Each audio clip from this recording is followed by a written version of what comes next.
एक IAS officer अपनी सहेली की शादी में जा रही थी। उसने आम लड़की की तरह कपड़े पहने हुए थे, ना कोई सरकारी गाड़ी, ना कोई सुरक्षा, बस एक आम लड़की की तरह मोटरसाइकिल चला रही थी। जब वह रणनगर शहर के पास पहुंची तो आगे एक पुलिस चेक पोस्ट दिखाई दिया। वहां 3-4 पुलिसकर्मी चेक पोस्ट के बाहर सड़क पर खड़े थे। उनके बीच में इंस्पेक्टर रुद्रभान सिंह अपनी वर्दी में खड़ा था। उसने हाथ में लाठी उठाकर लड़की को रुकने का इशारा किया। लड़की ने मोटरसाइकिल सड़क से किनारे लगाई और खड़ी हो गई। इंस्पेक्टर ने सख्त आवाज में पूछा, कहां जा रही हो? लड़की ने बहुत शांत स्वर में जवाब दिया, एक सहेली की शादी है, वहीं जा रही हूँ। इंस्पेक्टर रुद्रभान सिंह ने उसे सिर से पांव तक देखा। वो 28 साल की एक खूबसूरत महिला थी। नाम था प्रिया शर्मा। फिर वो हंसते हुए बोला, अच्छा, सहेली की शादी में खाना खाने जा रही हो, लेकिन हेलमेट क्या तुम्हारे बाप ने पहनना है? क्यों नहीं पहना? और ये बाइक भी बहुत तेज चला रही थी। चलो अब चालान कटेगा। ऐसा कहते हुए उसने चालान की पर्ची निकालनी शुरू कर दी। प्रिया समझ चुकी थी कि उसकी नीयत ठीक नहीं है और ये सब एक बहाना है। उसने कहा, सर, मैंने कोई कानून नहीं तोड़ा है। ओ मैडम, हमें कानून मत सिखाओ। रुद्रभान सिंह झल्ला कर बोला। उसने पास खड़े एक कांस्टेबल की तरफ देखा, फिर प्रिया की ओर मुड़कर कहा, इसे सबक सिखाना होगा।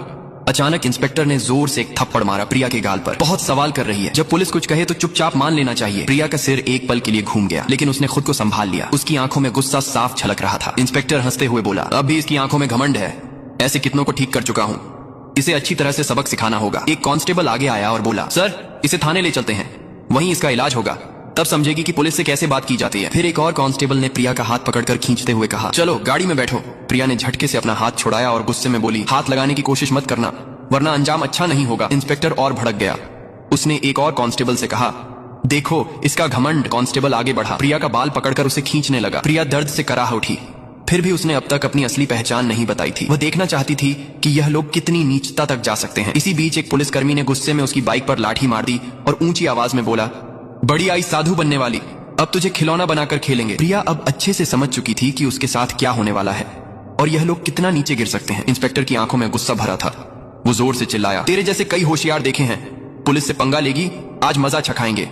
चलो इसे थाने ले चलते हैं, वहां समझ में आ जाएगा। इस समय भी प्रिया चुप थी। उसने अब भी अपनी पहचान उजागर करने की कोई कोशिश नहीं की। वह देखना चाहती थी कि यह लोग प्रशासन की कितनी बदनामी कर सकते हैं और एक आम नागरिक पर किस हद तक जुल्म ढा सकते हैं। इंस्पेक्टर रुद्रभान सिंह अब खींच चुका था। उसके सामने एक ऐसी महिला खड़ी थी जिसके कोमल गाल पर थप्पड़ पड़ा था, जिसके बाल खींचे गए थे, जिसे जबरन सड़क पर घसीटा गया था। फिर भी वह एक मूर्ति की तरह शांत खड़ी थी, न कोई चीख, न कोई आंसू। इंस्पेक्टर रुद्रभान सिंह सोच रहा था, थाने पहुंचते ही देखता हूं इस जिद्दी और घमंडी औरत का इलाज कैसे किया जाए। यह सिर्फ गुस्सा नहीं था, ये वो गुस्सा था जो अंदर ही अंदर सुलग रहा था। चौकी इंचार्ज इंस्पेक्टर हंसते हुए बोला, अब इसकी जुबान भी चलने लगी है, चलो थाने, देखेंगे कितनी चलती है इसकी जुबान।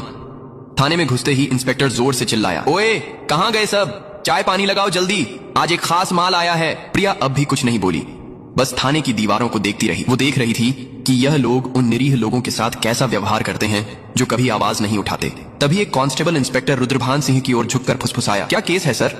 इंस्पेक्टर ने हंसते हुए कहा, अरे कुछ भी नहीं, स्पीड ब्रेक करो या हेलमेट का बहाना मारो, जो मन हो लिख दो, बस अनवर करना है और इसका घमंड तोड़ना है, ज्यादा सवाल मत कर। प्रिया सब कुछ सुन रही थी, लेकिन उसकी आंखें अब भी चुप थी, मानो वो चाहती थी कि पुलिस की यह गिरावट खुद उनके ही मुंह से उजागर हो। इंस्पेक्टर कुर्सी पर बैठा, हाथ में पेन लिया और टेबल पर घुमाने लगा। फिर प्रिया की ओर देखकर पूछा, नाम क्या है, कहां रहती है, किसकी बेटी है? प्रिया चुप रही। फिर इंस्पेक्टर बोला, सुनाई नहीं देता, नाम क्या है तेरा? लेकिन प्रिया की चुप्पी अब भी पत्थर की दीवार जैसी अडिग।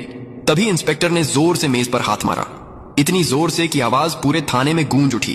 फिर गुस्से से चिल्लाया, सुनाई नहीं देता, नाम बता जल्दी। प्रिया ने मुंह घुमाकर शांत स्वर में उत्तर दिया, जी सुमिता शर्मा। इंस्पेक्टर उसके चेहरे की ओर देखकर हंसते हुए बोला, हो बड़ी चालाक लड़की है तू, झूठ बोलने में तुझे खासा तजुर्बा है, लेकिन याद रख ज्यादा होशियारी महंगी पड़ती है। फिर प्रिया को जबरदस्ती उस सड़ी हुई हवालात में डाल दिया गया जहां पहले से 2 कैदी मौजूद थे। उनमें से एक कैदी ने प्रिया की ओर देखते हुए पूछा, बहन तूने क्या गुनाह किया है? प्रिया ने हल्की सी मुस्कान दी, लेकिन कुछ नहीं बोली। अब वह बस देख रही थी कि यह पूरा सिस्टम कितना सड़ चुका है।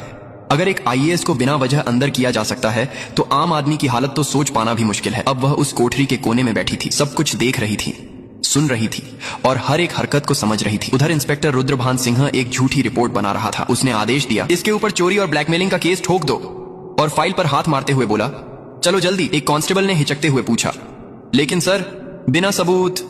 रुद्रभान सिंह हंसते हुए बोला, इस थाने में सबूत लाए नहीं जाते, बनाए जाते हैं। कुछ देर बाद एक कांस्टेबल कोठरी में आया और प्रिया के कंधे पर जोर से हाथ मारा। तभी इंस्पेक्टर रुद्रभान सिंह ने भी हाथ उठाया ही था कि तभी दरवाजे पर एक भारी कड़क आवाज गूंजी, रुको। सभी लोग घूमकर दरवाजे की ओर देखने लगे। वहां सीनियर